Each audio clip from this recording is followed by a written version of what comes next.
highway. I had to do it on the highway. While other folks been working by the light of day.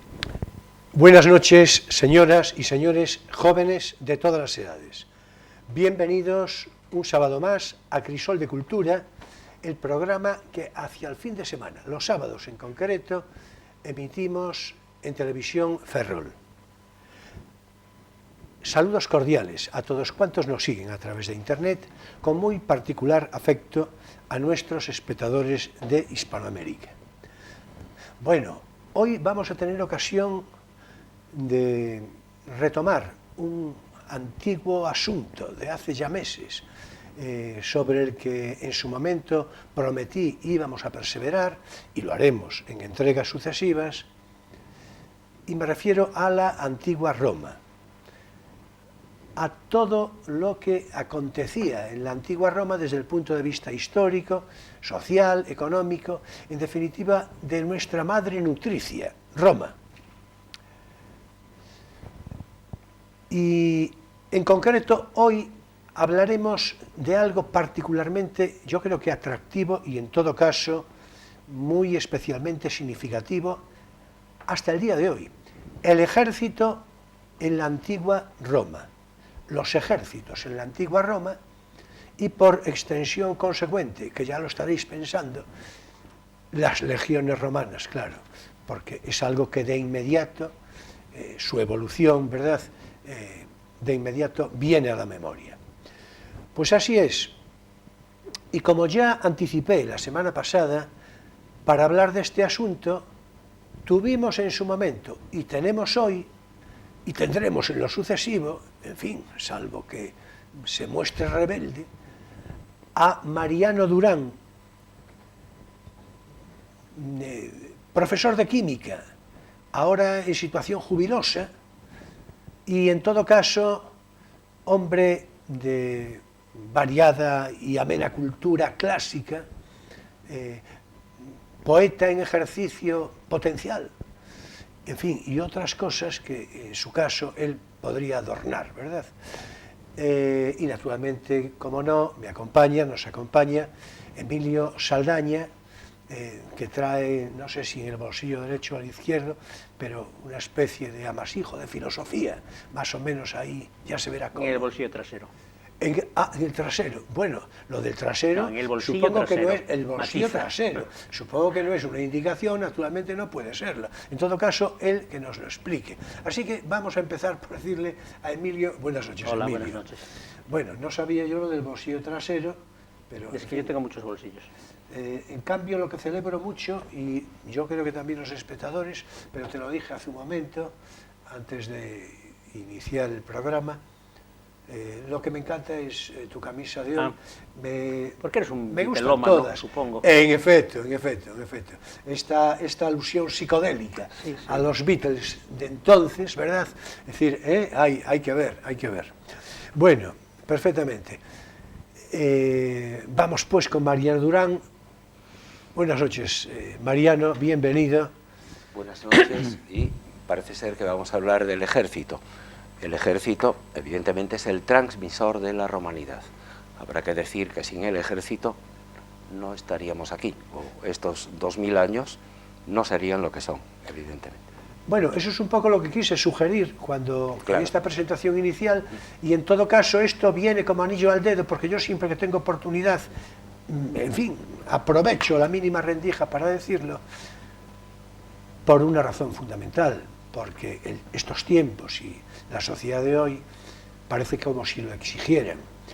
El espíritu de lo que acaba de decir tan pertinentemente Mariano se corresponde, como no, con la frase de Spengler, de concesión a la filosofía, aquello de que siempre ha de ser el ejército, más o menos, los ejércitos, los que salven la civilización.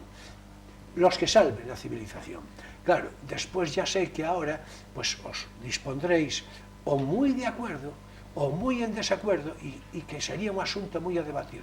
Pues claro, pero el espíritu de lo que digo es cierto. Al final siempre es un batallón de soldados, creo que esto era exactamente más o menos. Sí, ese era la frase. El comentario de Spengler, al final tiene que ser un batallón de soldados el que salve la civilización. Así que, atención, Él supongo que atención. estaría pensando en las Termópilas, sobre todo, pero bueno, en muchas batallas, en Lepanto, en la batalla de Poitiers... Por o sea, supuesto. De todas maneras, yo creo que Mariano me iba más bien porque el ejército salve la civilización en última instancia, porque el ejército romano es el vehículo de la romanización, que es la civilización que nos ha formado. Ya lo he dicho, transmisor, pero también, pero también suscribo eso. Bueno, o tenemos ya la frase romana, si vis pacem para bellum, ¿no? En efecto. Si quieres la paz, prepárate para la guerra. Claro, pero yo ya dije, ya preadvertí que yo aprovecho la mínima rendija para citar a Spengler en esta frase. O sea, siempre un batallón de soldados tiene que acabar por salvar la civilización. Las Termópilas, Lepanto, y a día de hoy también. Bueno, pues yo quería aprovechar lo que dijiste de la Roma nutricia para recordar que el símbolo de Roma es una loba nutricia, y que representa precisamente los dos aspectos que no podemos olvidar de Roma. Por un lado, que efectivamente es nutricia y formadora de Occidente y, en fin, la que nos da la forma de la civilización todavía hasta hoy, pero por otro lado que representa también la ferocidad y la depredación y el imperialismo, si queremos. Y no sé hasta qué punto se pueden separar esos dos aspectos, ni tampoco considerar uno completamente bueno y el otro completamente malo. La postilla me parece, como siempre, pertinentísima. La loba capitolina. Rómulo y Remo, ¿verdad? Sí. Es decir, pero estoy totalmente de acuerdo. Yo, a tu sugerencia, de mi parte contesto que yo creo que las dos. Vamos a ver, el imperio, lo que pasa es que esto ya sabemos, estas digresiones que ocurren de vez en cuando. Pero es que es imposible no verse llevado a la idea de imperio y de civilización, hablando del ejército como su herramienta histórica. Por supuesto, pero vamos a ver, esto es una constante histórica. No, primero aparece la manu militari y después aparecen las referencias culturales. Pero unos vienen a sangre y fuego, pero con leyes. Claro, por supuesto, por supuesto. O sea, y sobre todo con cultura, con legado cultural. Claro. Sin eso no hay nada que hacer. Si el ejército romano es precisamente la herramienta civilizatoria de Roma, es porque Roma usó el ejército para la ley y no simplemente para el robo. En ese sentido, es un imperialismo con ideales. Yo creo que se puede discutir hasta qué punto con intereses materiales más o menos... Muy parecido al español y muy distinto a otros. Sí, generador, no depredador. Sí, se por lo menos refiriendo a Inglaterra, no principalmente depredador. Sí. Bueno, en todo caso, yo creo que ya esto es una introducción magnífica. Sí, ya estamos ahí en el ajo. Sí, vamos a ver. No, es que acabas de decir algo que me parece particularmente interesante como frase feliz, ¿no? Y a propósito. Dices, el imperio, decías, como una referencia de civilidad y ¿no? Imperio romano, claro. Claro, es que en definitiva, claro, así es. O sea, dejaron una lengua, dejaron una estructura de derecho, dejaron instituciones, dejaron obras públicas, no simplemente se llevaron, que también, pero bueno. Sí, pero no recuerdo qué calificativo usaste, que, en fin, siento, se me despistó con él, pero quisiste decir algo así como que era un imperio benéfico, ¿no? Pero lo dijiste de otra manera. En todo caso,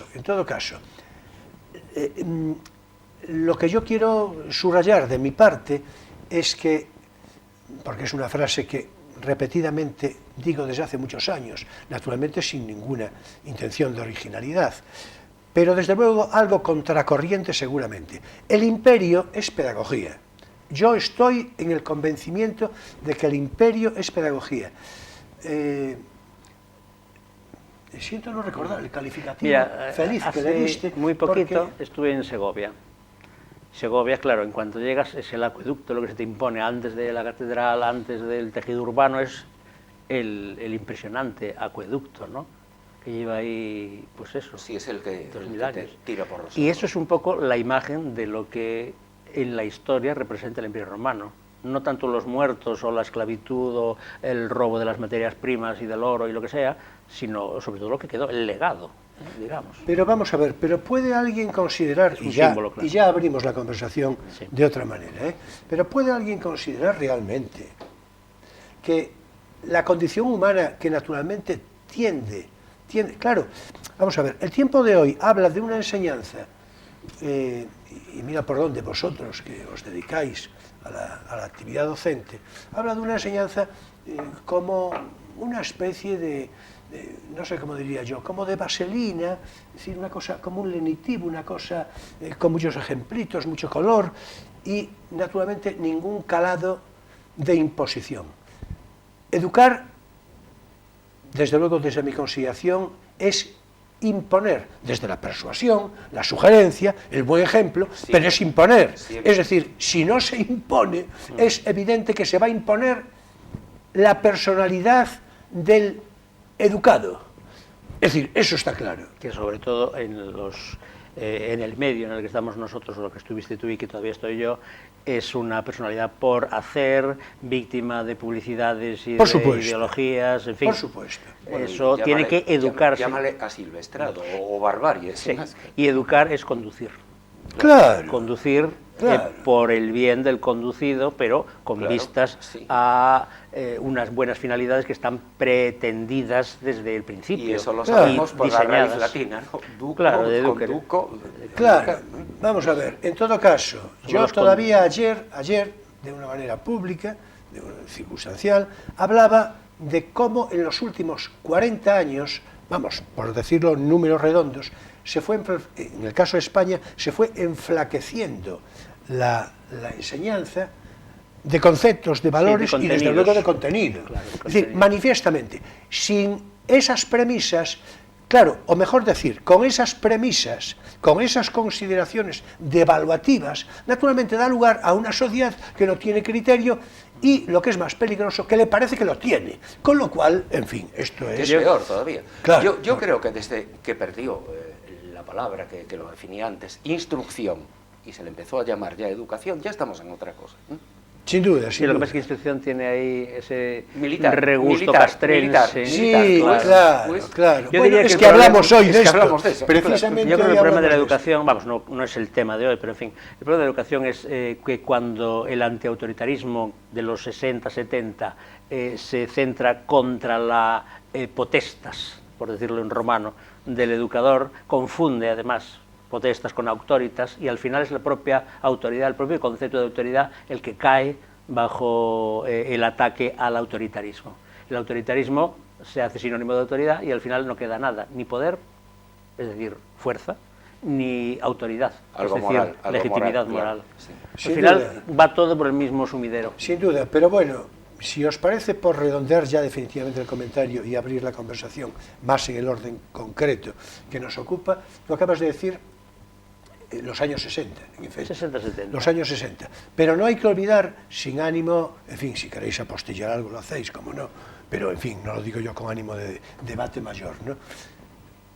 Las revoluciones de principios del siglo XX, bueno, quiero decir, sobre todo la revolución bolchevique, que va a dar lugar al régimen comunista en la URSS,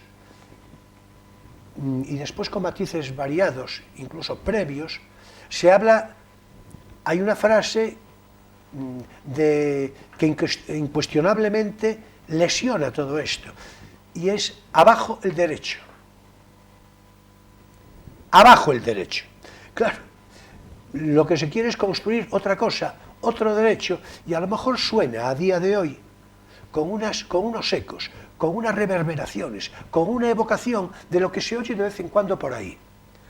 Y claro, si no hay derecho, frase coloquial, por cierto, no hay derecho, se dice, pues claro, es la selva. Pero claro, si se pretende la selva para después empezar a talar árboles y, en fin, hacerlo, eso ya sería otra cosa. Bueno, ya se acabó, ya, en fin. Sí, yo creo que ya debemos de entrar a la conversación porque, en fin, creo, me parece observar que en algunos espectadores dicen, no, seguid, pero claro, no, tenemos que retomar el comentario, bueno, más bien tenemos que iniciar. No resistiremos a seguir por ahí. Bueno, vamos a ver. Empezamos con un comentario, la liturgia.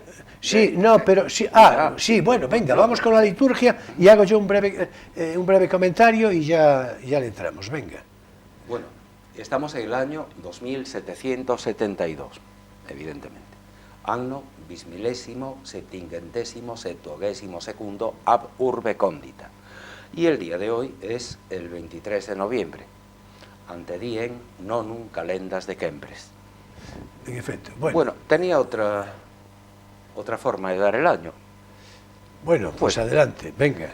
Bueno, estamos también en el año 2528, calculando yo, porque es de memoria, que la República Romana llegó en el 509 a.C., entonces sería el 2528, anno bismilésimo, quingentésimo, viquésimo octavo, ex reges exactos.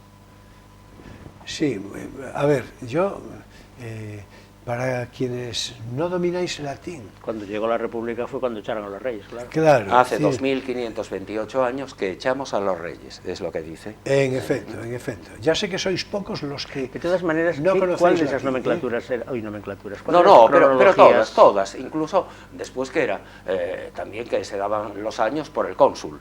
El cónsul, es más, cuando llega el Pero la príncipe, dominante era ab urbe condita, condita, claro, naturalmente. Como desde nosotros la decimos fundación antes de la Cristo, ciudad. después de Bueno, Cristo. esto claro. ya empieza a degenerar. No, Oye, qué yo pronto. creo que lo de la fecha ya está cumplida la liturgia, pero, en fin, largamente, ¿no? Es que vamos a establecer una tradición, ¿no? Ya casi Sí, eso sí, ya no, llevamos eso tradi. sí, eso Nos sí, queda el ción, ¿eh? pero Para- ya dar la fecha por el cónsul ya me parece a mí No, que no, ya, ya, es decir, claro. no... Por eso yo quería marcar un poco la prioridad. La prioridad es desde la fundación de Roma. Exactamente. Sí, ab urbe condita, eso además que hay se que siente. decir, a mí me complace más. Una fundación un poco legendaria, claro, pero bueno. Como todo eso. Como Pero todo ya eso, empezamos sí. por ahí, hablando de Pero- Rómulo y Remo los 7 y reyes y de la Roma, Loba. 7 reyes de Roma en 300 años casi. Pero Sí. ¿Cuánto ¿Cuánto vivían vivieron, no? esta gente? Pues imagínate, hombre, comparado con el Antiguo Testamento... Sí, Matusalén, pues, ahí está. 969 años, ¿no? Pero bueno, ya se sabe vamos- que son cronologías legendarias. Vamos a hacer un ejercicio de silencio. A ver si nos sale. Bueno, vamos a ver. Como una mínima introducción al comentario que nos va a ocupar, a la conversación de hoy sobre el ejército en la antigua Roma, bueno, pues hay que decir algo de apariencia prosaica, pero que era muy cierto. Al servicio de las armas, en la antigua Roma, se afiliaban, se incorporaban un número de hombres y naturalmente de jóvenes, de muchachos, de los pueblos romanos en cantidad muy creciente, porque el servicio de las armas, tal y como más o menos seguramente va a quedar claro durante la conversación, pues cada vez fue ganando en Roma un, por otra parte explicable, más grande y mayor prestigio, ¿no? Entonces, de cómo se formaban los ejércitos, de las divisiones y de todo esto, vamos a hablar seguidamente y sobre todo va a hablar el especialista, bueno, dicho con todo cariño, que es Mariano. El especialista diletante. Diletante, exactamente. Bueno, Nuestro último romano. no, por cierto, la palabra diletante a mí me gusta particularmente, pero tiene, como bien sabemos, una connotación afirmativa y de valoración particular y despectiva. Se habla del diletante, ¿no? Como amateur, que no debería meterse En ahí, efecto, claro, en claro. efecto. Y cuando yo era muy jovencito, tenía 20 y pico de años, un chico que tenía más o menos los mismos que yo, y que era un excelente poeta, él, yo algo seguramente también, pero no como él era, por aquello de las conversaciones, las tertulias y tal, me dijo en una ocasión, tú eres un diletante. Y desde entonces... Pero te lo dijo por bien. No, en sentido despectivo, es evidente. Sí, porque el problema no era tanto... como puesto a profesional, el problema ¿no? no era tanto la poesía como que era un chico guapo, de buen verde, Vaya por atractivo, y tenía, sí... Y Pero nunca entonces, fue bueno para la inspiración, perdona que te lo diga. No, pero verás, pero las chicas con las que más o menos andábamos alrededor, con las que conversamos y todo esto, pues algunas tenían división de opiniones, algunas sí, se le acercaban a él, y otras a veces a mí. Y esta parte última era la que me parece que a él no le gustaba y que le llevó a decir que yo era un diletante. Pero solo por estadística, llevabas el 80%, ¿no? Claro, exactamente. Bueno, Está lleno de bueno, envidiosos. ya se acabó la nota personal. La culpa fue de lo del diletante. Bueno, pues cuéntanos la organización del ejército en la antigua Roma. Bueno, vamos a empezar en una época quizás legendaria, la primera época, la monarquía, y pues hablaremos quizás desde el siglo VIII hasta el IV antes de Cristo. Evidentemente el servicio es obligatorio. ¿Cómo lo será? Bueno, lo será siempre, pero con Mario veremos que cambia algo, bastante las cosas y todo. Y bueno, y aquí el concepto es de sangre, es decir, en principio va por tribus. Roma se considera formada por 3 tribus, lo que deshace ya el concepto de raza única, ¿no? Ya viene 3 Siempre tribus. sería más bien como clanes. Como clanes, sí, sí, pero bueno, podemos decir sangre con respecto a lo que va a venir después. Son los Titi, Ragnes y Luqueres. Bueno, pues cada tribu se divide en 10 curias. Entonces tenemos que 3 tribus y 30 curias. Cada curia aporta 100 infantes, por lo tanto nace ya el concepto de centuria, va a ser mandado por un centurión, y 10 jinetes, el concepto de decuria, va a ser mandado por un decurión. Por lo tanto, el ejército en principio está formado por 3.000 infantes, o sea, pédites, los que van a pie, y 300 jinetes, equites. A los infantes los manda un tribuno, y después va a ser llamado, vamos a ver, en latín es Magister Populi, y a las decurias los manda un Tribunus Celerum, o sea, tribuno de los rápidos, ¿no? O que va a ser después un Magister Equitum. Las guerras son más que nada que un combate entre campeones, nada más como los Horacios, las peleas esas. Y las guerras ocurren simplemente en primavera y en verano. Después cada uno se va a su casa a cosechar, a hacer lo que sea, ¿eh? Y bueno, esta es la primera parte. La segunda parte, pues digamos ya es la primera reforma, en serio. ¿Eso coincide ya con el paso de la monarquía a la república? No, todavía no. Aún no. Quizás sí, pero se le atribuye a uno de los últimos reyes, al penúltimo rey, a Servio Tulio, y de ese ya habíamos hablado aquí alguna vez en cuanto a la extracción, ¿no?, de las levas. Sí, claro, sí. es un servicio militar obligatorio también, pero ahora ya no es la sangre, por eso quise decir antes sangre, ¿no?, sino que el patrimonio. Es decir, va a la guerra aquel que pueda pagársela, que tenga algo que defender. Claro, el espíritu, más que Claro. pagársela, que también, pero es eso. Defenderlo, que defender. defender mi propiedad. En todo caso, hace un momento se pasó por pantalla una referencia de Sí, tenemos digamos, organizativa, tenemos como un de esquema, sí. un esquema de interés. Sí. Que ¿Qué serían las 3 grandes reformas ya juntas? Ahí lo Sí. tenemos de nuevo. Ahí lo tenemos. Ahí lo tenemos de nuevo. Si quieres glosar algo respecto Sí, a esto. bueno, lo que está en la parte superior izquierda es esta reforma de Servio Tulio. El frente son los pédites, que son 3.000 soldados. Hay un frente de 500 soldados en fila y un fondo de 6 soldados, o sea, 3.000 pédites. Después hay a ambos lados, a las alas, que los vélites, que son, digamos, los más pobres, que llevan hondas y piedras, simplemente son como hostigadores. Los que cargan con el raño y con el saco. Claro, hostigadores, son los más pobres, evidentemente. Y aportan sus aperos de labrada como armas. Como armas, claro, sí. Pero pueden ir, ¿por qué? Porque tienen un patrimonio no menor de 11.000 ases, que serían 7.000 euros. ¿Pero eso es obligación o es...? Es Servio Tulio, que dice que va a la guerra aquel que se pague su material, el que tenga que defender. Lo pregunto algo, porque claro. en Grecia pasó algo parecido. O sea, lo que pasa es que ahí era la responsabilidad ante la república común, ante la nación. Bueno, aquí yo creo que también ellos el que sienten tenía, algo patriótico, claro, que van a defender lo suyo. El que tenía dinero ocupaba un puesto mejor, digamos, dentro de la También. obligación general de la guerra, También. porque se podía pagar También. los bagajes. Lo veremos quizás más adelante en ya la, Entonces, ahí no la era reforma tanto del manípulo de Camilo. Claro. Allí no era tanto el que al tener un patrimonio mayor tuvieras más interés en defenderlo, como que al tener un patrimonio mayor podías pagarte un equipamiento mejor para la guerra y contribuir en una mayor medida Pero es a la que, defensa en común. este caso sí, ellos se pagan todo, También, evidentemente. ¿no? Por ejemplo, los equites, la caballería, que son los que en el dibujo estarían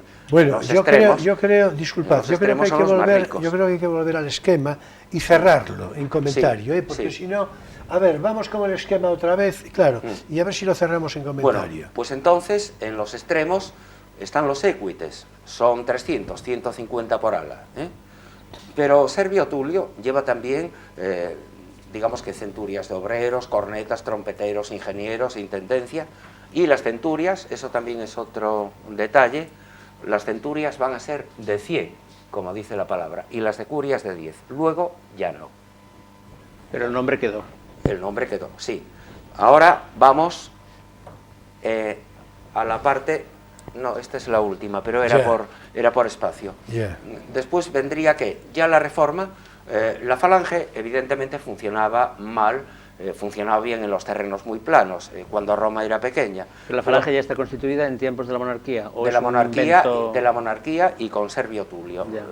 Bueno, no sé Bueno, muy bien allí, Sí, pero ahora ya, en fin, pasamos, ¿no?, a la segunda reforma. En efecto, en efecto. Bueno, es la legión manipular de Camilo, cuando llegan las peleas con los samnitas, que tienen una gran derrota, sobre todo la última en el 315 a.C., se ve que la falange no vale para terrenos, digamos, O sea, que montañosos. iríamos a la figura 2, ¿no? No, la figura 1, pero abajo. Ah, sí, abajo, sí, la parte de abajo, Claro, sí, la parte claro. de abajo. Claro, justamente, sí, No, sí. y quizás Que lo es lo tenemos que ahí en la pantalla, reforma sí. más grande, aparte de la de Mario, que es un poco asombrosa por el ejército demagógico, es la reforma ya más, digamos, más enjundia, con más enjundia de todo.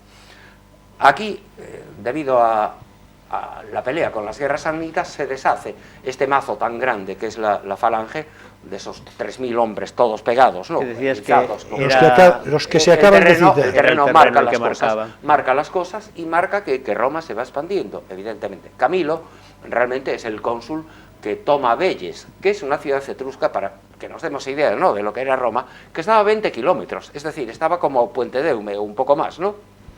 Bueno, y tarda Puente 10 de Eume, años en tomarlo. digo, respeto a Respecto nuestra geografía. a nuestra claro. geografía, claro. Tarda 10 años en tomarla, arrasarla, deshacerla toda, y ya Roma se va expandiendo. Es cuando Roma empieza a hostigar y no ser hostigada ya. Es cuando empieza otra cosa. Bien, ¿cómo Bueno, es esa organización? esta organización es en 3 líneas. Es lo que se va a llamar después la triples aquies. A ver, que es Claro, importante eso, claro. es importante, así que vamos a... Pero el pararnos. sistema A ver, es el manípulo. Ahora, Bien, a ver. el manípulo son 2 centurias, pero las centurias son de 60, ahora, ya no son de 100, en las 2 primeras filas. Y Estamos hablando de la segunda parte del fondo, de la zona inferior, inferior. del gráfico que aparece del en gráfico pantalla. que aparece. Y las últimas, de los veteranos, los que se van a llamar los triarios, son de 30. Aquí delante, en el frente, están los vélites, otra vez, los hostigadores, los más pobres. Sí, la carne de cañón. La carne de cañón, con palos y ondas. Y Bueno, y los más jóvenes también, ¿no? ¿O no? no, más bien los más pobres. Los más jóvenes, los que tienen ganas de pelear, son los asteros, los astati. Es decir, la primera Los que fila tienen ganas de esas pelear tres. y de ascender, Y de ascender. y de hacer carrera, Claro. o de morir, en su O de caso. morir, claro. Y se claro. llaman así porque Hasta llevaban aquí. lanzas. Porque llevaban el asta, los Sí. asteros, llevan, bueno, el asta lo llevan los triarios, pero llamamos, es el pilum, es una lanza arrojadiza. Después están los príncipes. Los príncipes ya son, ¿qué? Bueno, los para experimentados. orientar a los espectadores, estamos hablando del gráfico, la parte inferior, pero pero lo que desde se ve, de lo que abajo se- hacia arriba. de abajo hacia arriba. Lo que se ve De la más zona negro. esta Los primeros, azul claro, hacia lo los negro. primeros donde están las flechas, Eso. donde está el frente, son los vélites, esos Y ese es hostigadores. el frente. Ese es el frente que enseguida se van a esconder detrás de los otros. Bueno, eso es la estrategia ya, ¿no? La estrategia, claro. La primera fila son, por lo tanto, decíamos los astati, los jóvenes. Claro. 1200 hombres, cada centuria de 60 y cada centuria 2 manípulos. Lo mismo, Dijimos a qué equivale el manípulo, a 2 centurias. pero lo dijimos ya. Sí, No, está es que dicho. no lo recuerdo, no lo recuerdo. Está- 2 centurias de 60, o sea que el manípulo son 120 hombres, 12 en fila y un fondo de 5. Lo mismo ocurre con los príncipes, 1200 hombres, estos son ya de una edad de 30 años, experimentados, es decir, es ya lo grueso. Y detrás están los triarios, las centurias son de 30, estos son ya los más veteranos. Sí. Estos son ya los más veteranos que cuando la cosa llegue a ellos es que va muy mal. Claro. Es más, existe la frase res ad triari venit. La cosa ha llegado a los triarios, es decir, que Claro, estamos claro. fastidiados. Sí, ¿no? es una Por interesante. cierto, la frase. cosa ha llegado a los triarios. Los triarios. Es naturalmente frase que muy bien se puede aplicar a día de hoy para tantas y tantas cosas. Es decir, que ya los más veteranos... Bueno, pues, tenemos que bueno. cerrar el comentario. A ver, Mariano. Bueno, por y al lado, cerrar al lado- eso, al lado ¿eh? está la caballería. Bueno, eso es, digamos, la estructura fija. Ahora, ¿cómo se mueve eso? ¿Cómo se mueven? Bueno, pues cada segunda centuria de cada manípulo cierra y entonces la fila aparece cerrada. O sea, estas aparecerían aquí delante. Los vélites antes se han escondido ya entre, O sea, entre las retroceden filas. y los de atrás claro, pasan adelante. Claro, los han hostigado, que a veces ya bastaba con los vélites para que todo acabase. ¿eh? Ya, Claro, ya claro. metían miedo, porque esto puede ser un frente de medio kilómetro, así, ¿eh? Claro, claro. Claro. Hay que decir que todo esto desplegado tiene que ser impresionante. Impresionante, ¿no? claro, Impresionante. Impresionante. Vamos, impresionante y de amedrentar al enemigo, naturalmente. Bueno, vamos a dejarlo aquí, Mariano. acuerdo. Yo creo que queda Sí. fundamental. Bueno, la A ver, caballería que va en los lados, Pues venga. pues la caballería son 3 decurias, lo que se ve ahí, esos 3 rectángulos negros, y esas 3 decurias, es decir, los 30 jinetes, se le llama turma. Bien, bien. ¿De acuerdo? Bueno, Bien. pues en Ya, fin, luego vamos ya a Mario. continuamos seguidamente. Ahora es tiempo para nuestro espacio divulgativo. No tienes por qué saberlo.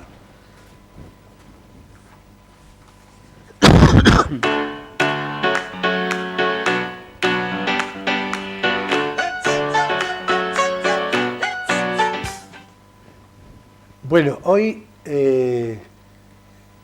la recomendación de lectura va a correr, como por otra parte en otras ocasiones, a cargo de Emilio, que nos va a recomendar un libro de corte ensayístico, Sí, filosófico. no, ensayístico, Sí. porque sobre todo es de ensayo literario. Sí, sí, claro. Lo que traigo claro, hoy. sobre todo considerando el autor, por otra parte. Sí, ¿no? y bueno, y el tema. Además, Sí. El título no engaña nada, porque se llama De Pascal a Graham Greene.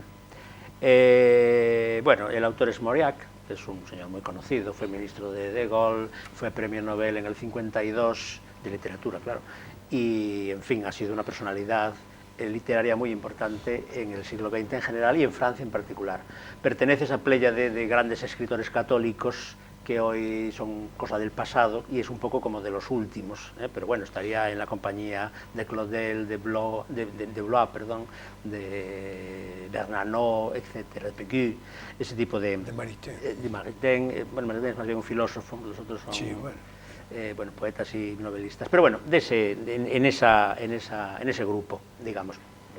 Esto es, bueno, su obra es sobre todo novelística, pero también ensayística importante y también biográfica. Escribió interesantes biografías y este libro es un conjunto de pequeños ensayos literarios sobre grandes figuras de la literatura que a él le resultaban muy próximas. Como es lógico, esto quiere decir que son mayoritariamente francesas. Empieza por Pascal, que es una de sus pasiones, y acaba pues por otro escritor católico del siglo XX, Greene, que le es próximo no por idioma ni por otra cosa que pues la religión, porque es uno, quizá el mayor escritor no francés católico del siglo XX. Entonces, en las obras completas, en el volumen creo que es el tercero, donde reúne varios ensayos, no están las novelas, hay casi la mitad del volumen, o por ahí recoge un grupo de escritos que él califica de pequeños ensayos de psicología religiosa, o de pequeños ensayos de psicología del cristianismo. Yo creo que es psicología religiosa. Entonces, estos ensayos están extractados de ahí. Son en realidad un conjunto de esos pequeños ensayos. Yo no sé si todos están extractados de ahí, pero algunos importantes, por ejemplo el que abre el libro, que es de Pascal, o uno muy interesante que es de Rousseau, están sacados de ahí. Pero bueno, esto es una edición independiente, es otra traducción distinta, es otra editorial, porque las obras completas están en Plaza y Janés, y esto es MC, creo, sí, MC. Y yo creo que, bueno, en fin, como introducción y como ensayos ligeros y brillantes escritos maravillosamente, este es un libro muy, yo diría que incluso asequible dentro de su profundidad y de su densidad, por razones de estilo, muy asequible y muy, bueno, algo más que ameno, apasionante, diríamos incluso, porque el autor muestra un vínculo sentimental, emocional, personal realmente, porque el núcleo de su afinidad con los autores tratados es la religión, es el cristianismo, la vivencia cristiana, y que lo hace pues muy certero, muy a la vez profundo y a la vez emocional.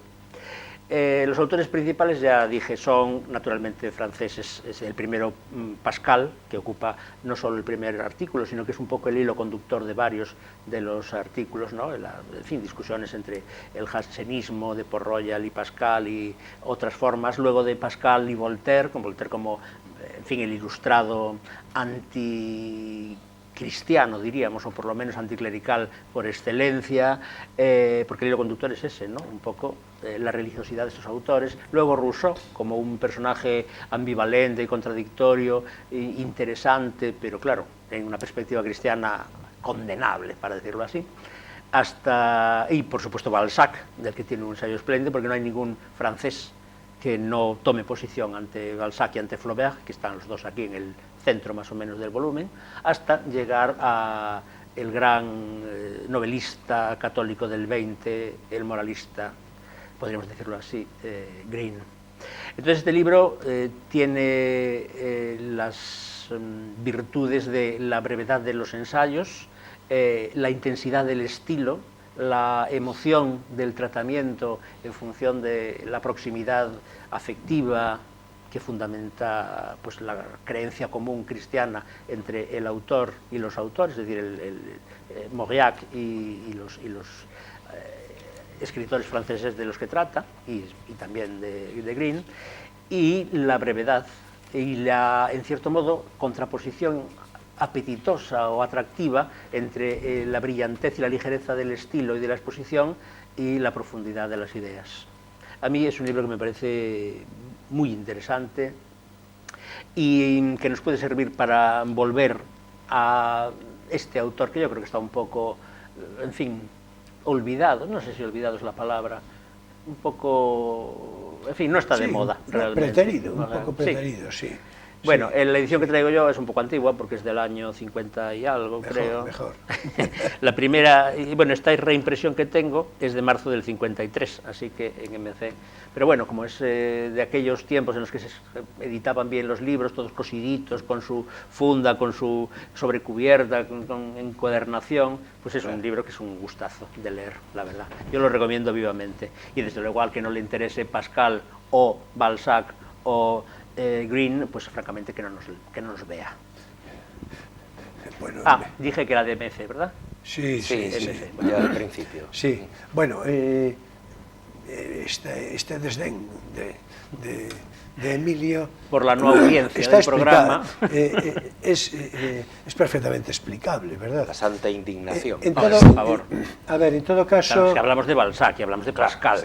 Sí, no, bueno... Incluso de Greene, que fuera yo del coche. lo pondría así. Sí, a ver, iba a decir... Hay que ser un poco, ¿no?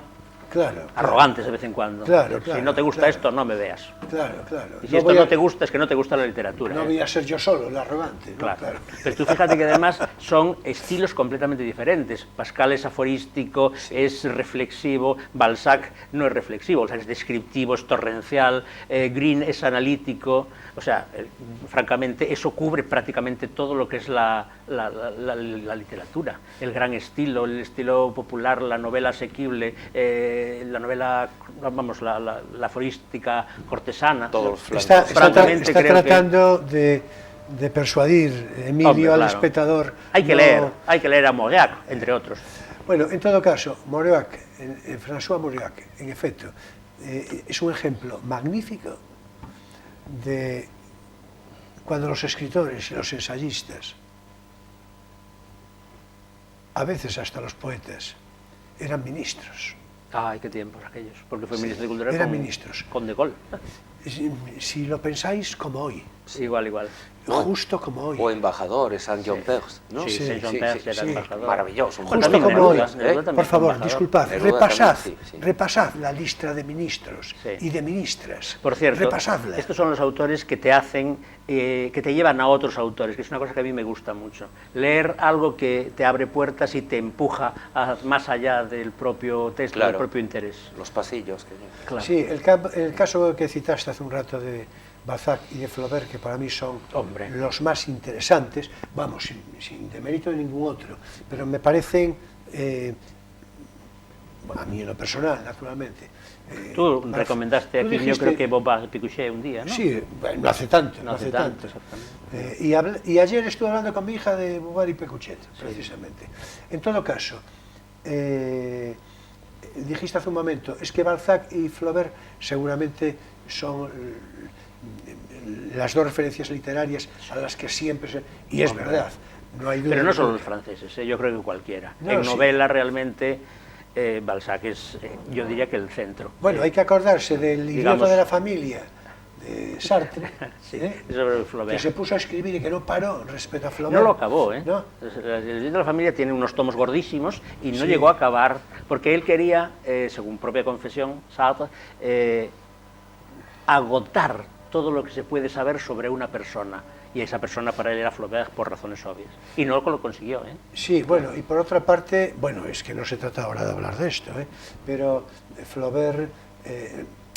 Flaubert aparece aquí retratado, por Sartre- cierto, como un obsesivo de la literatura, como una persona inhumana que no vive más que para escribir y que desprecia todo lo que es el gusto por la vida de una persona Pero normal. se le representa siempre que es así. con el gorrito de dormir, la bata de casa, el café y la mesa camilla, allí Balzac- escribiendo, Balzac es así. no saliendo Sí, de casa, y las Balzac zapatillas. Era un y las zapatillas, cafeinómano claro, sí. allí que Café, vivía todo, medio de noche. Bata, zapatillas. Eran verdaderos obsesivos de la literatura. Noche y día eran lo mismo. Para El él, uno era, sentado ahí, digamos, sí. de la cantidad, de la amplitud, el Balzac, ¿no? Sí, sí. de la totalidad, y el otro era de la perfección, de la exactitud Puntilloso, sí, minuciosa, sí, sí. de la frase perfecta, puede pasar su día entero allí cambiando un adjetivo de sitio. Son los dos extremos de la gran literatura. Bueno, eso es lo que a Sartre le inquietaba, por decirlo de una manera Sí, pero Sartre suave. era flaubertiano, digamos. Sí. Flaubert, pero- para escribir pero- Salambó, creo que se leyó 1500 libros sobre Era una Cartago. cosa Es una cosa, absolutamente sí, sí, sí. obsesiva y, claro, grandiosa. Bueno, iba a decir, por cerrar el comentario, de que Julián Barnés no hace tanto, hace 40 años, una cosa así, escribió El oro de Flaubert, sí. El oro de Flaubert. El loro. Porque dicho así seguido, parece como que Flaubert fuera rico. El oro de Flaubert. loro de Y Flaubert. además esto, mira, pues sirve para cerrar con una frase de Flaubert más o menos literal, ¿no? En la que se refiere a los loros, para que no haya lugar a duda, a los que se refiere a los loros también, y que dice más o menos así: un niño, desde la infancia, un niño siempre desea, siempre tiene un particular gusto por los loros y, decía Flaubert, y por los dátiles confitados. Es decir, pues seguramente... O sea, el arpeiro, seguramente. Porque estos franceses... seguramente es así. Bueno, vamos a ver, un comentario que ya tiene que ser breve, necesariamente, porque la digresión, fíjate Claro. tú, se nos fue un poco. Y eso Vamos que a no he ver. hablado de todos los autores que trata, Voy a solo decir, así de voy a los decir a los nucleares. espectadores voy a recordar que hace no mucho, unos cuantos días, en este programa di cuenta del fallecimiento de Margarita Salas e hice un comentario mínimo a su memoria. Y por entonces me comprometía que cuando viniera al programa Mariano Durán, pues le haría mención le pediría que nos explicara un poco, y ahora ya tiene que ser poquísimo, pero lo suficiente, para que nos explicara, digo, cuál fue el descubrimiento esencial desde el punto de vista bioquímico de Margarita Salas, ¿no? La referencia biográfica, algo ya dije el otro día, también es conocida por otra parte. Yo, personalmente, lo que quiero es, a través del testimonio personal de María Cascales Angosto, otra científica de gran prestigio, amiga personal de Margarita Salas y miembro de las Reales de Farmacia y Doctores, hace pocos días hacía un comentario, escribía un artículo muy emotivo sobre ella y recordaba, entre otras cosas, su afición a la lectura, por la música, en fin, con una sensibilidad particular. Fundamentalmente recordaba a Margarita Salas como una persona sencilla, afectuosa, entrañable, y que cultivaba la verdadera amistad de una manera indispensable en su vida, ¿verdad? Dedicada a la buena cultura, a las artes en general y a la música, como digo, en una síntesis perfectamente compatible con su personalidad científica. En fin, voy a pedirle a Mariano que nos cuente cómo fue esa historia.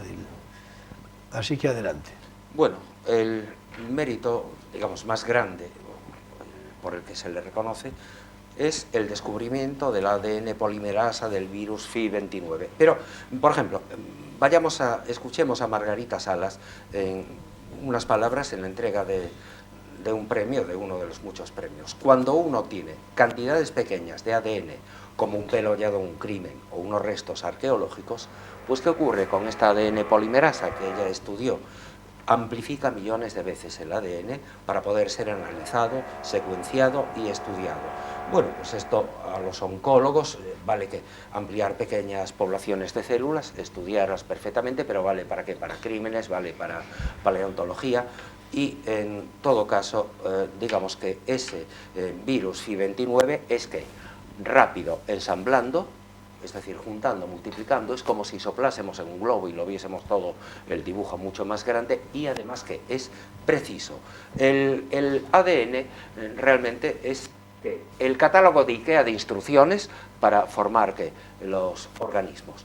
Y el ARN es el criado, el mensajero. Sí, dijo bien, dijo el catálogo de IKEA. De IKEA, sí, sí. Sin concesión a la publicidad, bueno, solo como referencia explicativa. Claro, ¿no? pero lo de IKEA ya están, sí. Y entonces lo que hace el ARN es llevar esas instrucciones. Por cierto, el ARN fue descubierto sintetizado, es decir, creado, uniendo las piezas en 1955 por su maestro Severo Ochoa, con quien se fue a estudiar. Y el ARN fue por Conver, estadounidense, también en 1955. En el 59 les dieron a los dos el premio Nobel. Bueno, pues es simplemente eso, que con ese libro de instrucciones, con ese material genético, el virus FI29, que tiene una simetría icosaédrica, es decir, un cuerpo de 20 caras iguales, así como un cubo, un dado, de jugar a los dados, ¿no? Sería un cuerpo de 6 caras iguales. La estructura de este virus FI29, tan bueno para trabajar con él, es el de una simetría icosaédrica. Lo bueno es que es pequeño, tiene 20 genes, su ADN, cuando el del ser humano tiene 27.000 genes. Pero con esto estudiando esto, podemos estudiar lo del ser humano. ¿Por qué?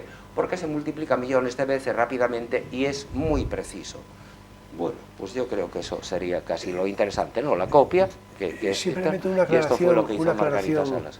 que me parece de interés, porque no todos los espectadores tienen por qué saber qué es un icosaedro, que seguramente sí, ¿no? Pero, en fin, por si no lo saben. Por si no lo saben, dijo así un poco o lo de tienen pasada, olvidado. es una Un figura de 20 cuerpo caras. con 20 caras iguales. Sí, no, es lo que Sí, quiero que diga. claro. Claro. Así como, por ejemplo, el dado de jugar a los dados es un cubo o un hexaedro, edro significa cara, 6 caras. Ahí claro, está la iguales, aclaración. claro. Griego, ¿no? Que Pues son triángulos, esto, ¿qué? las 20 caras del icosaedro. Sí, son parecidos, o como hexágonos, así. La figura es esta, pero no da mucha Sí, ahí idea. no se ve Sí, nada. claro. Bueno, o sea que en definitiva ese fue el descubrimiento de... El descubrimiento de ella, es decir, cogerlo y ver su mecanismo, que se multiplicaba rápidamente y con ello podría que replicar cualquier trozo pequeño, muestra pequeña de ADN que encontrase, humano o de cualquier cosa. Claro, hay que decir que además de este mérito, desde el punto de vista científico, de investigador, pues le supone al Estado la concesión de patente Ah, sí, porque además y unos fue- ingresos importantes Sí, sí, a pero- través del Centro Superior de Investigaciones Científicas al que ella pertenecía. Para cerrar el comentario a su memoria, voy a decir, porque cuando hablé de María Cascales, su amiga y compañera, hace un momento, hay que decir que los nombres de María Cascales y de Margarita Salas, además de la amistad personal, tienen que ver también con un cierto maridaje profesional en lo científico. Margarita Salas, como es conocido, fue discípula de Severo Ochoa y María Cascales lo fue de Santiago Grisolía. Es decir, vaya cuatro, es decir, Sí. como elenco científico español, Así que vaya este comentario en homenaje a la memoria de Margarita Salas y de todos los demás, en definitiva, bueno, de Severo Ochoa.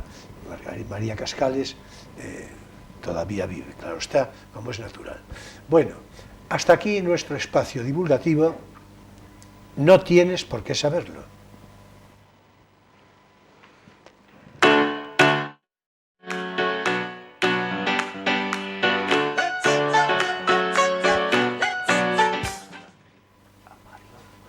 Otra vez la triple hexáquis y podemos... Bueno, bien, vamos a continuar con la figura uno. vamos a continuar con esta historia de lo del ejército en la antigua romano. Roma. Y yo le voy a pedir a Mariano que procure ser tan didáctico como lo es ya, y al tiempo, en fin, coordinándolo de una manera que resulte suficiente a través de gráficos también, ¿Quieres decir que vamos a abrevie, ir que a sea llevar a la pantalla. díctico ya, no didáctico? En efecto, Bien. en efecto, Bueno, en efecto. pues entonces- Prospéctico. Vamos entonces con la tercera gran reforma y podemos ver otra vez el gráfico 1, que está todo pegado. En la figura 1 vemos ahí en la parte superior derecha las cohortes de Mario. Es digamos, el último cambio hasta llegar a lo que es la legión clásica. Una cohorte son ahora 3 manípulos. Esto se hizo, evidentemente siempre vienen por algo. Antes fue la derrota enorme contra los samnitas que claro, por culpa de no manejarse muy bien la falange. Ahora el manípulo tampoco es bueno para manejarse, y todo ello vino por las derrotas ante los cimbros y los teutones, o sea, tribus germánicas. Mario introduce la cohorte. La cohorte son 3 manípulos y, por lo tanto, 6 centurias. Las centurias ahora son de 80. Fijaos que pasamos antes de centurias de 100, evidentemente, a centurias de, digamos, lo fundamental, ¿no? Con Camilo eran de 60 y ahora son de 80. Y están situadas, ubicadas, digamos, en táctica, en 3 filas. Otra vez, como antes, la triples aquies, pero aquí ya la triples aquies tendrá más efecto. Julio César lo usará muchísimo, y ahora las legiones serán pues de 5 o 6.000 infantes.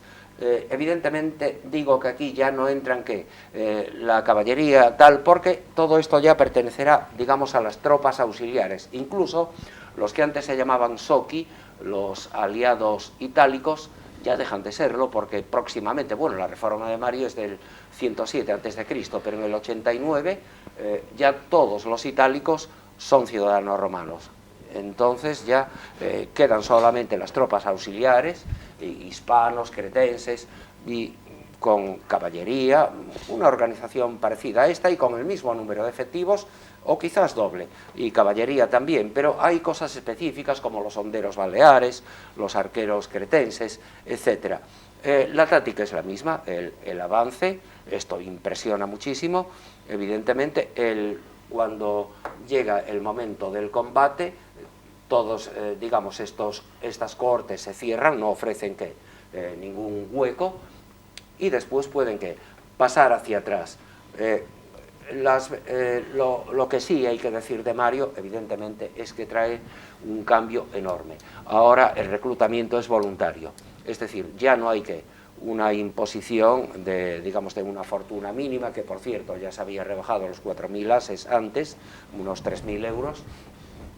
Ahora ya que pueden entrar los proletarios, los infraclase, es lo que se llama el ejército demagógico. Y por lo tanto, ¿qué puede pasar también? Que ahora esta gente obedezca más al general que al Estado, que a Roma. Esto va a traer grandes dificultades, también la disciplina a veces se va a reducir, por eso Mario establece que grandes maniobras, gran instrucción, acarrear a la gente con muchísima carga, quitar a las mulas, llevarlos con una carga de 30 kilos o así. Pero una cosa, el fundamento de esta forma de ejército sigue siendo la legión clásica, luego. No, el reclutamiento popular, o ya el reclutamiento sigue habiéndolo, pero el reclutamiento, las levas traían como aquí traía, ¿no? Que a veces que pagabas a alguien y te hacía el servicio y eso, traía muchos abusos. Aquí ya van ahora los infraclase, van ¿por qué? Porque tienen un botín, pero más que nada aparece ya un ejército, digamos que de un general, es un ejército de partido. Pero asalariados, ¿no? Asalariados, claro, evidentemente, tienen ya una jubilación y un estipendium, que ya lo había antes, que era como una indemnización, pero ahora el estipendium, aunque no haya campañas, aunque no tengan nada que hacer, les pagan todo el año. Sí, bueno, yo quería referirme a eso justamente, pero ya veo en pantalla lo que... En fin, vamos a retomar la figura de pantalla porque es interesante, esa justamente, la figura 2, porque yo quiero que nos refiramos ahora ya pronto, porque lo del estipendio y todo eso. Claro, lo gordo ya está. Quería comentarlo, a ver si nos da tiempo. En todo caso, los epígrafes de la vida en el campamento, las armas y las máquinas de guerra, yo creo que eso sí conviene. Ahí tenemos la vida en el campamento. Cuéntanos así un poco, por encima, cómo es esta historia, concretamente del gráfico que tenemos a la vista. Bueno, pues a la izquierda tenemos que el contubernio, la tienda, es decir, es una tienda para 8 hombres, pero con 6 camas, porque 2 siempre están de guardia, se van turnando, y entonces esto fomenta la camaradería. Como veis, tienen una mula, etcétera, y todos los aperos. Y después, en la parte derecha, tenemos lo que se llamó las mulas de Mario. Las mulas de Mario, cuando Mario los pone con marchas inmensas, con instrucción, bueno, las armas también, que se me había olvidado, al suprimir ya los vélites, los oki, todo eso, las armas son las de los príncipes, el escudo, la lanza y nada más. Bien, en el gráfico 3 entonces, ¿no? Sí. Podemos ver... Ahí tenemos las armas. Podemos ver las armas.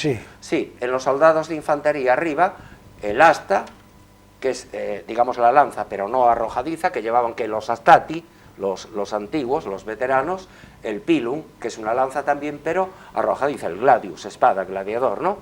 El escudo y la lórica, que es la coraza. En los soldados de caballería, vemos abajo el escudo de ellos, que es distinto, como veis, parma, y el contus, esa lanza ligera. Caballos de caballería, soldados de caballería, jinetes. En la galea, o el casco, Y en las tropas auxiliares, por ejemplo, aquí tenemos la honda de los Baleares, y aquí tenemos arcos y flechas. Y en cuanto a las máquinas de guerra, A las máquinas de que guerra, sería la tenemos ahora ya la ahí en tenemos pantalla. ahora allí. Sí. Bueno, pues tenemos el Pluteos, que es como una especie de biombo que llevan para taparse. La torre, esta es de asedio, evidentemente de obsidio, ¿no? Para expugnar algo, para tomar por la fuerza algo. Este es el onager o onagro, que antes hablamos algo, Emilio y yo, ¿no? Sí. Sobre eso, claro. Sí. Es Sobre el lo que nombre O de los asno. asnos. de asnos, Los sí, asnos, claro. sí, sí. Bueno, pues esto es una catapulta, evidentemente, pero es para lanzar piedras a unos 300 metros de distancia, es una catapulta a distancia. El ariete, arietis, claro, de Aries, que es el carnero, la cabeza de carnero, la balista, que es una ballesta, y la catapulta. Perfecto, Que perfecto. son muy conocidas casi Claro, todas esas sí, armas. digamos son las más conocidas, claro. Bueno, y en la figura 5, Claro, que vamos es lo que hablamos que nos va a en los pasar dibujos, pantalla, claro, distintas tácticas, claro. son ahí las tenemos desplegadas diferentes tácticas en formación, ¿no? Sí. Que serían la falange, erizado, compacto todo, evidentemente no válido para terrenos montañosos, tal, es una formación en cuña donde atenazas al enemigo. La triple hexaqui es famoso, las Así tres es. líneas, la de Julio César, y aquí ya vemos que ya las cohortes, como veis ahora, no hay que dos rectángulos juntos, otros dos y otros dos, el otro pasó para adelante, como dije antes, en la Sí, formación, sí, recordáis, ¿no? Las imágenes, y aquí en testudo o tortuga, algo también para defenderse. para Todos, protegerse, para claro, protegerse. claro. Bueno, y ya por último, Sí. el campamento, que sería, Sería- dicho de una manera... Hablamos antes del ejército como transmisor de la romanidad. Claro. Aquí que hay hombres, mujeres, esposas, entre comillas. Sí, no, Claro. por cierto, lo hablábamos tú y yo hace un par Sí, de sí. días. Claro, el campamento va a dar lugar, es un concepto de ciudad, en cierto el modo. germen de la ciudad. Es el germen de la ciudad. Y los soldados porque son son los gérmenes de los alcaldes de la ciudad. En etcétera, efecto, etcétera, en efecto, claro. en Son efecto. campamentos fortificados.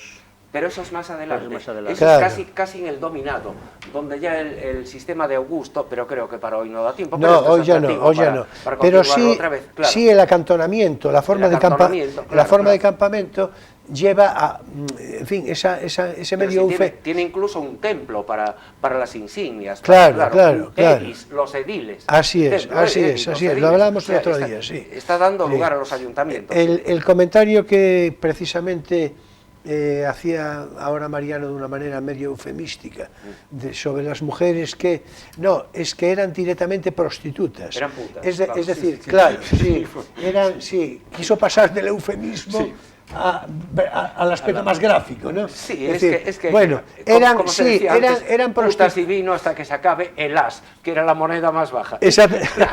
Una puta valía 2 ases, por lo visto. Exactamente. Bueno, Costaba 2 ases. en todo caso, es importante esto porque hay un momento en el que, no recuerdo yo ahora mismo con precisión, creo que es Quintiliano, pero tampoco importa demasiado el dato, pero que son autorizadas las mujeres prostitutas a convivir con ellos, es decir, a vivir con Es un ellos bien social, de una claro. manera, claro, esto es muy importante destacarlo, porque... Hombre, cumplían porque- una labor social. Claro. En efecto, Naturalmente, sí. en efecto, es Es una decir, cosa que no puede obviarse. son prostitutas en cuanto, en fin, a la obviedad del cuerpo, ¿verdad?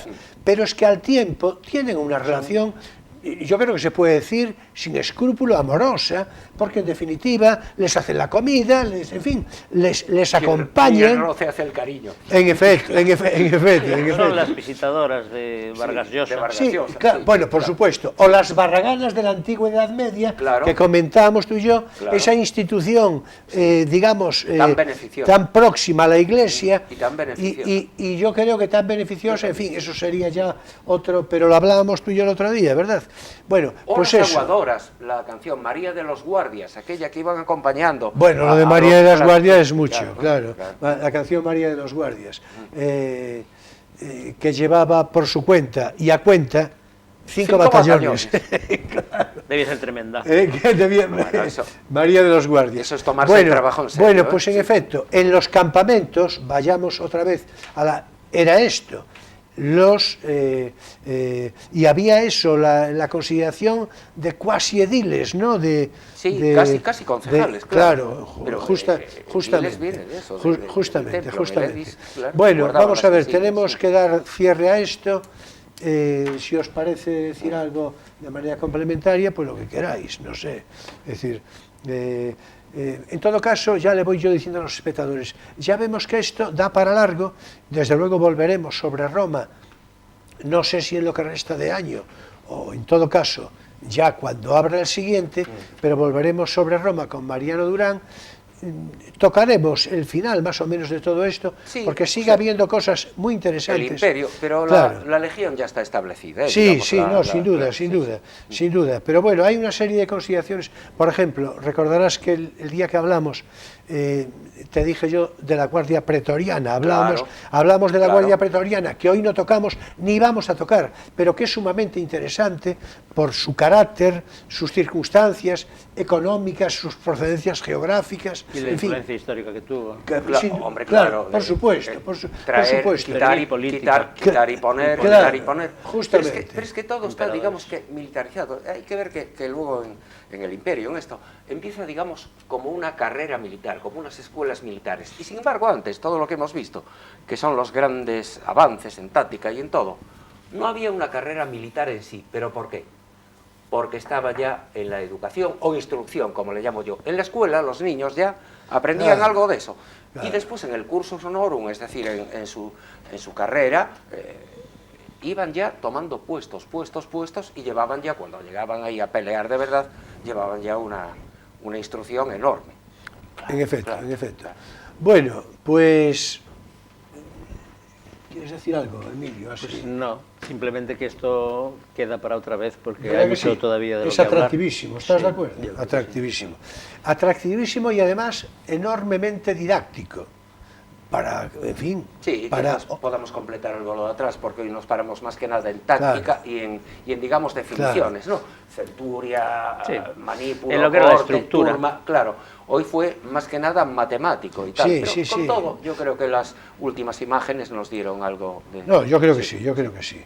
En todo caso, decía, didactismo para oídos atentos, naturalmente. En fin, ahora es tiempo para nuestro espacio lírico. Poesía eres tú.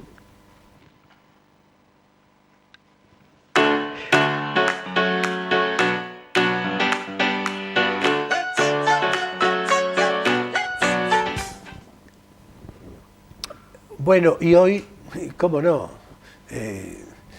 ya le pedí inmediatamente que teníamos previsto, que habíamos acordado realizar este programa, ya le pedí a Mariano que nos dijera de qué iba esto de poesía hoy. Bueno, es una media broma, pero algo es cierto.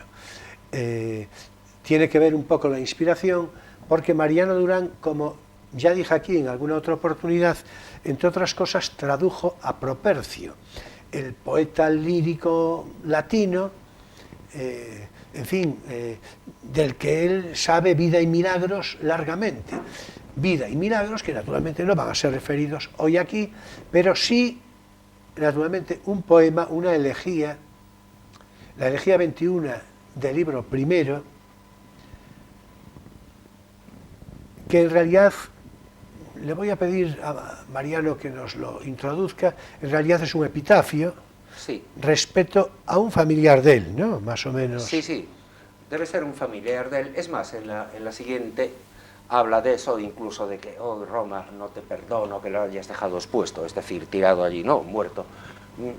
Esto es por los años 40 a.C., en los tiempos de la disolución total ya de la República, estos ambiciosos, este ejército demagógico que hemos dicho que creó Mario, que tanta fortuna trajo, pero al mismo tiempo lo que crea es que un ejército de partido. Bueno, tras la muerte de César, el ejército está todo tomado por aristócratas, por ambiciosos, y tras la muerte de César suceden una serie de guerras civiles, cada uno por el poder, hasta que Augusto acaba con todo esto en Aquio, en el 31 a.C. Esto debe ser por los años 40 en Etruria, y son, como digo, las guerras civiles, y seguro que tiene que ver mucho con Propercio, porque su padre por esas fechas se arruinó completamente y luego murió muy pronto y él quedó ya huérfano.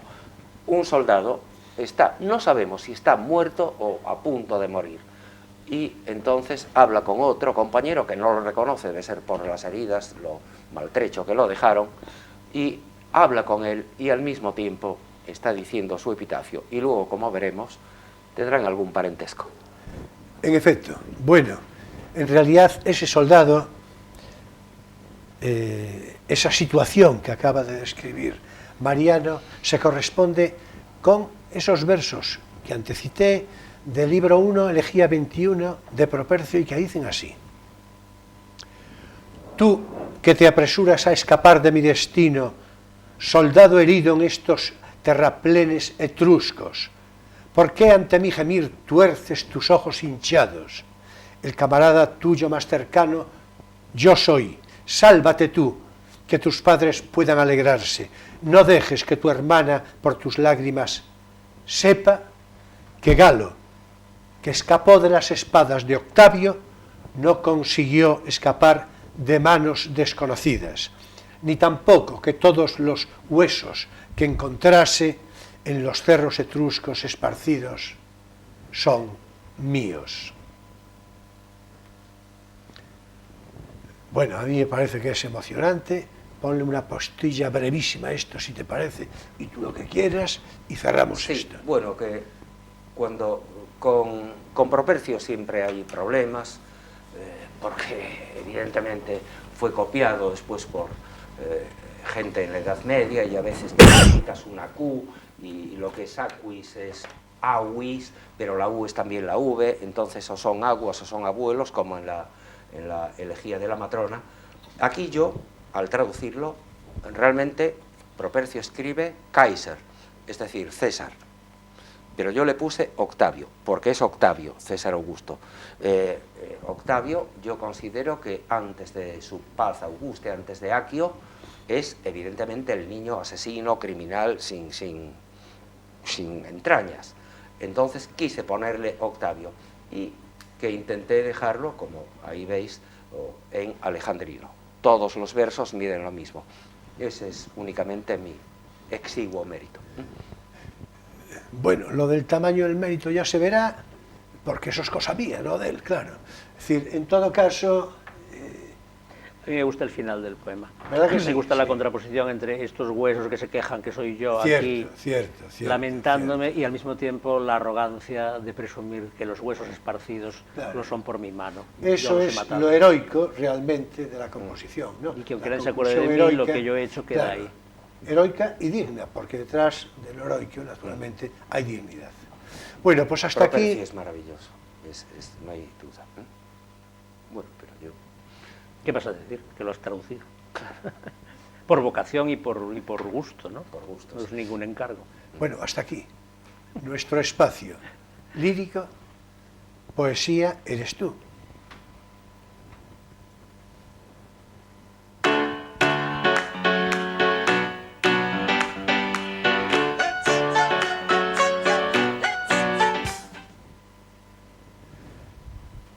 Bueno, finaliza también aquí, claro, Crisol de Cultura, en este sábado 23 de noviembre de 2019. Bueno, muchas gracias, Mariano. En Es fin, un honor. ¿te pareció, estás complacido así en lo general, porque, ¿no? Con evidentemente esto es amplísimo, pero llegamos a un punto fundamental, al menos. Llegamos Sí. hasta el comienzo del imperio, cuando algo ya está establecido, y es un buen punto para retomarlo, y para continuarlo. retomarlo. Claro. Y eso establecido es la falange. ¿Eh? Es la falange clásica, lo establecido.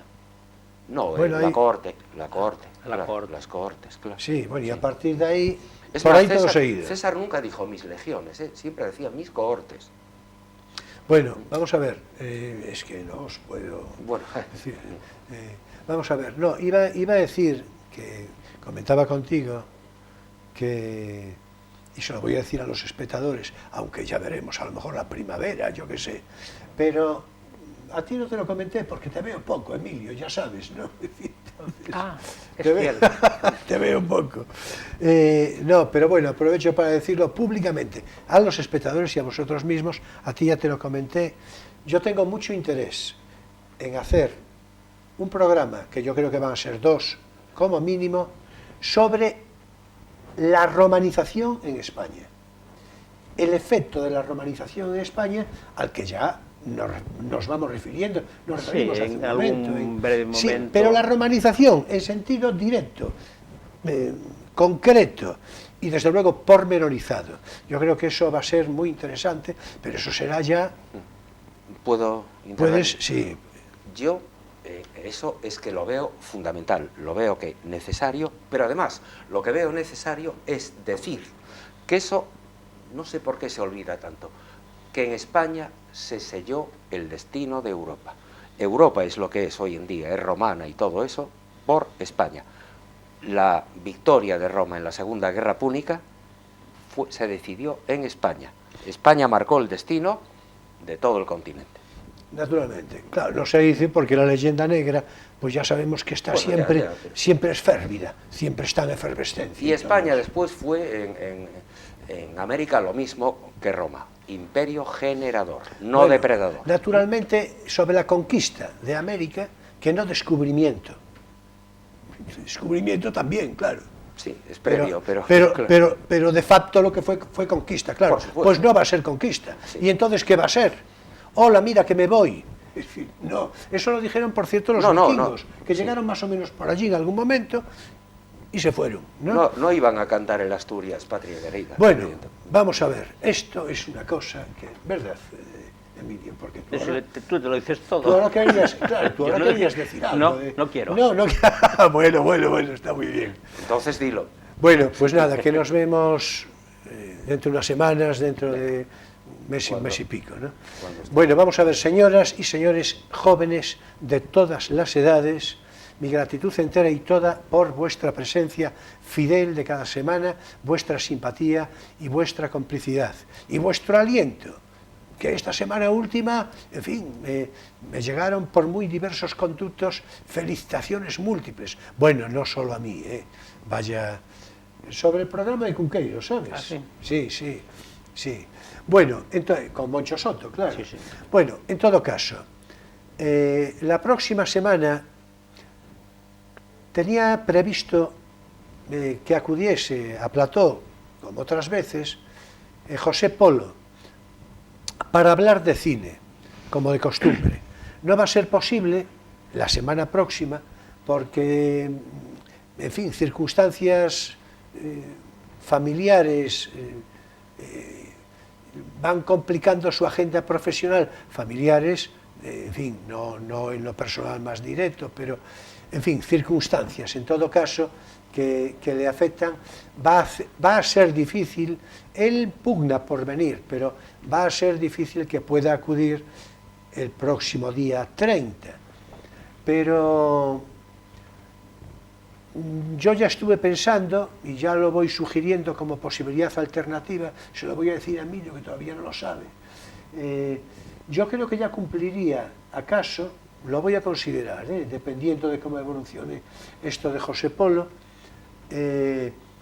pero si no, yo creo que habría que considerar ir haciendo un programa resumen que hace muchísimo tiempo. Sí, hace tiempo que no que hacemos. hace mucho tiempo que no lo hacemos, a cuyo programa, si quiere, se puede sumar Mariano, que alguno protagoniza de vez en cuando, ¿no? Y entonces, en fin, eso ya como podamos determinar, ¿no? En fin, que ya vemos cuál es la duda potencial para eso. Pero en todo caso, siempre será una conversación atractiva y en todo caso complacidísimo de poder tenerla con todos vosotros, con todos ustedes. Bien, nos vemos el próximo sábado en Crisol de Cultura sobre las 9:30 de la noche, con repetición el domingo entre 7:30 y 8 según obligados ajustes de programación. Y después ya en Internet, a través de YouTube, para todo el ancho mundo. Será un placer, naturalmente, como de costumbre. Y bien, ya sabéis que paso lista. Muchas gracias buenas noches y feliz semana.